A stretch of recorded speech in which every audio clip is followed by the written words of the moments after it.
നമസ്കാരം, പുതിയൊരു വീഡിയോയിലേക്ക് എല്ലാവർക്കും സ്വാഗതം. അപ്പൊ ഞങ്ങളുടെ സ്ഥലം വരുന്നത് വയനാട് ജില്ലയിൽ മുള്ളംകൊല്ലി പഞ്ചായത്തില് ഇരിപ്പൂട് എന്ന് പറയുന്ന ഒരു സ്ഥലത്താണ്. ഇവർ രണ്ടുപേരും എന്റെ അയൽവാസികളാണ്. അപ്പൊ ഇന്നത്തെ ഒരു വീഡിയോ എന്ന് പറയുന്നത് ഇറച്ചിക്കോഴികളുടെ വളർത്തുന്ന രീതിയെക്കുറിച്ചും അതുപോലെ തന്നെ ഇവർ തുടങ്ങിയ ഈ ഒരു സംരംഭത്തെ കുറിച്ചുള്ള ഒരു വീഡിയോ ആണ്. ഇവർ രണ്ട് വനിതകൾ ചേർന്ന് നടത്തിയ ഒരു സംരംഭം 5 വർഷമായിട്ട് ഇപ്പോഴും നടത്തിക്കൊണ്ട് പോകുന്നതാണ്. 4000-ഓളം കോഴികളാണ് നിലവിൽ ഇപ്പോൾ ഇവിടെ ഉള്ളത്.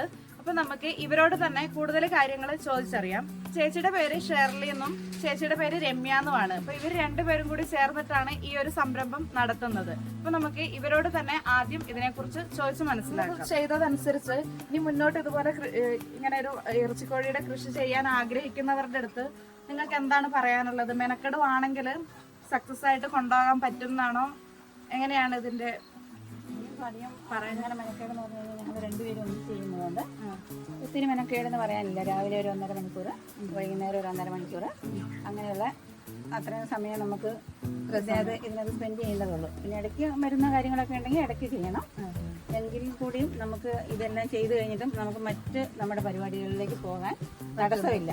അതായത് നമ്മുടെ വീട്ടമ്മമാർക്ക് സുഖമായിട്ട് സ്ഥലം ഉണ്ടെങ്കിൽ അല്ലെ, പഞ്ചായത്തിൽ നിന്ന് നമുക്ക് ഇതിനുള്ള ഒരു അനുവാദം കിട്ടിയതിന് ശേഷം മാത്രമേ നമുക്ക് തുടങ്ങാൻ പറ്റുള്ളൂ. അതനുസരിച്ച് പൊല്യൂഷനും കാര്യങ്ങളും നമ്മുടെ സ്ഥലത്തിന്റെ പരിമിതി അനുസരിച്ചിട്ടാണ് നമുക്ക് ഇങ്ങനെ ഒരു പരിപാടി തുടങ്ങാൻ വേണ്ടി പറ്റുന്നത്.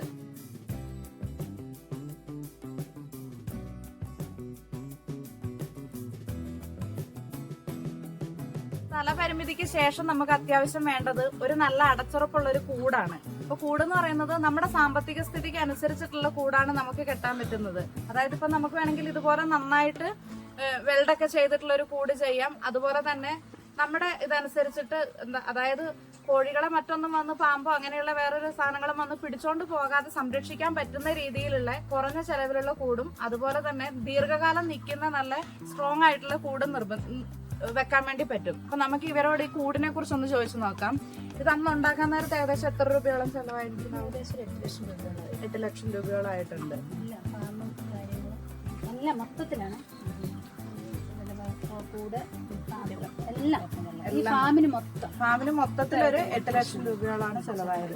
ഇതിപ്പോ ഇങ്ങനെ കാണുമ്പോ നിങ്ങൾക്ക് ഇത് എത്രമാത്രം ഉണ്ടെന്ന് അറിയില്ല, മനസ്സിലാവുമെന്ന് അറിയില്ല. കാരണം ഇത് അത്യാവശ്യം നന്നായിട്ട് നീളത്തിലും വീതിയിലും തന്നെ ഉള്ളതാണ്. ഏകദേശം ഇതിനകത്ത് മൊത്തം എത്ര കോഴീനെ വളർത്താൻ പറ്റും? 4200-ഓളം കോഴീനെയാണ് വളർത്താൻ വേണ്ടി പറ്റുന്നത്. നിങ്ങളെപ്പോഴും 4000 വെച്ച് തന്നെയാണ് എടുക്കുന്നത്. അപ്പൊ കുഞ്ഞുങ്ങളെയൊക്കെ ചൂടുകാലത്ത് കുറച്ചിട്ട് ഇടുന്നതാണ് നല്ലത്, അല്ലെങ്കിൽ ചത്തുപോകും. കാരണം 40 ദിവസം ആണ് നമുക്ക് മാക്സിമം വളർച്ച ഉള്ളൂ. അപ്പൊ നമ്മളെന്തെങ്കിലും വെച്ചാൽ അതിന് ഇങ്ങനെ കൂടുതൽ തിക്കായി കഴിഞ്ഞാൽ, അതായത് ചൂട് കാലാവസ്ഥയിൽ തിക്കായി കഴിഞ്ഞിട്ടുണ്ടെങ്കിൽ അറ്റാക്കും കാര്യങ്ങളുമായിട്ട് കൂടുതൽ ചത്തുപോകും. അതേസമയം നമ്മൾ ഇച്ചിരി ഇപ്പൊ 4200 ഇടുന്നിടത്ത് ഒരു 200 കോഴി കുറച്ചിടുവാണെങ്കിൽ അത്രയും സ്പേസ് ഉള്ളത് കൊണ്ടും അവർക്ക് കാറ്റ് കയറി ഇറങ്ങാനുള്ള സൗകര്യം ഉള്ളത് കൊണ്ടും ചാവൽ കുറച്ച് കുറയും. തണുപ്പുള്ള സമയത്താണ് കോഴിക്ക് എപ്പോഴും വരുമാനം വെയിറ്റ് ഉണ്ടാവുന്നതൊക്കെ അല്ലേ? 40 ദിവസമാണ് മാക്സിമം വളർച്ചയുള്ളത്. 35 ദിവസം തൊട്ട്. എത്ര ദിവസം പ്രായമുള്ളവരെ കൊണ്ടുവരുന്നത്? മുട്ടേന്ന് വിരിഞ്ഞ് ഒരു ദിവസം. ഒരു ദിവസം. അതായത് മുട്ടേന്ന് വിരിഞ്ഞ് വരുന്നത് നമ്മുടെ ഫാമിലേക്കാണ്. ഒരു ദിവസം. അപ്പൊ നമുക്ക് ബ്രൂഡിങ്ങും കാര്യങ്ങളും അങ്ങനെ അതിന് വേണ്ടി പ്രത്യേക ഒരു ഏരിയ ഉണ്ട് അവിടെ. കവറിങ് ഒക്കെ ഇട്ട് ഒരു 15 ദിവസം ആ കൂടിന്റെ ഉള്ളിലാണ് ഇത് വളരുന്നത്. ആ കവറിന്റെ ഉള്ളിൽ. അപ്പൊ നല്ലപോലെ ചൂട് കൊടുക്കണം. നമ്മൾ ബൾബ് പിന്നെ തീയൊക്കെ കത്തിച്ച് അങ്ങനെ ചൂട് കൊടുത്ത് അങ്ങനെ, അതായത് തള്ളക്കോഴി കുഞ്ഞുങ്ങളെ സംരക്ഷിക്കുന്ന പോലെ സംരക്ഷിച്ച് കൊണ്ടുവരണം.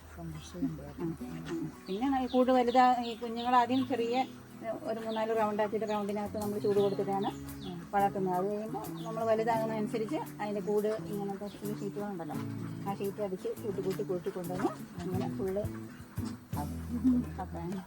ഇതിന് ഇഞ്ചക്ഷനോ മരുന്നോ കാര്യങ്ങളോ അങ്ങനെ എന്തെങ്കിലും? ഇഞ്ചക്ഷൻ ഇല്ല, മരുന്ന്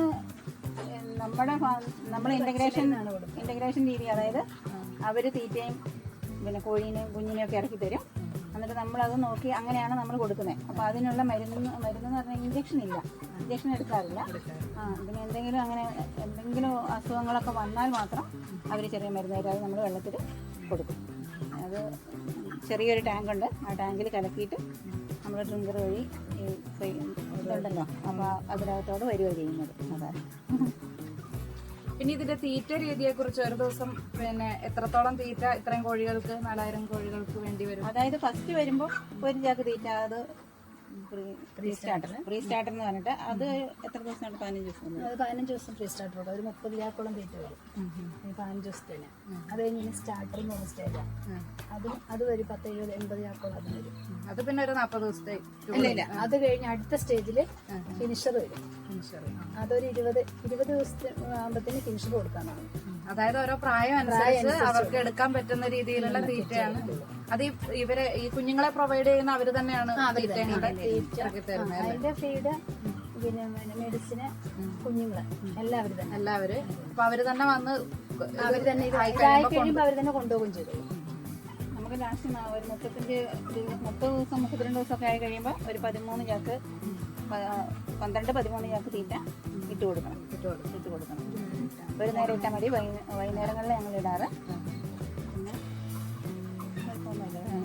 അപ്പൊ അതായത് ഇതിന് വേണ്ടിയിട്ട് അങ്ങനെ സമയം നമ്മൾ ഈ തീറ്റ കൊടുക്കേണ്ട സമയം, ജസ്റ്റ് ക്ലീനിങ്ങിന്റെ സമയം അത്രയൊക്കെ ആയിട്ട് നമുക്ക് നന്നായിട്ട് ക്ലീൻ ആയിരിക്കണം, അല്ലെങ്കിൽ പറ്റില്ല. ഇത് രാവിലെ ഞങ്ങൾ പാത്രം കഴുകി, അതായത് വെള്ളം ട്രിങ്കർ വഴിയാണല്ലോ വരുന്നത്. അപ്പൊ അത് ആ പാത്രം കഴുകി കൂടും എല്ലാ ദിവസവും ഇളക്കണം, രാവിലെയും വൈകുന്നേരം. തീറ്റയും കൊടുക്കണം. അതിനുള്ള ഒരു സമയമാണ് നമ്മൾ മെയിനായിട്ട്. ഇനിയിപ്പോൾ നമുക്ക് എവിടെയെങ്കിലും പോകണം, ഒരു 5 മണിയാകുമ്പോൾ ഒന്നും ചെയ്യണോ, ചെയ്തിട്ട് പോകാം.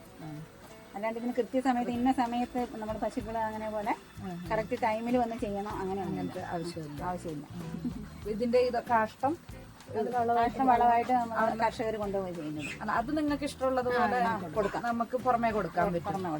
അതായത് അവര് കോഴി അവർക്കുള്ള തീറ്റയും മരുന്നും നമുക്ക് തരുന്നു. അവർ കോഴീനെ കൊണ്ടുപോകുന്നു.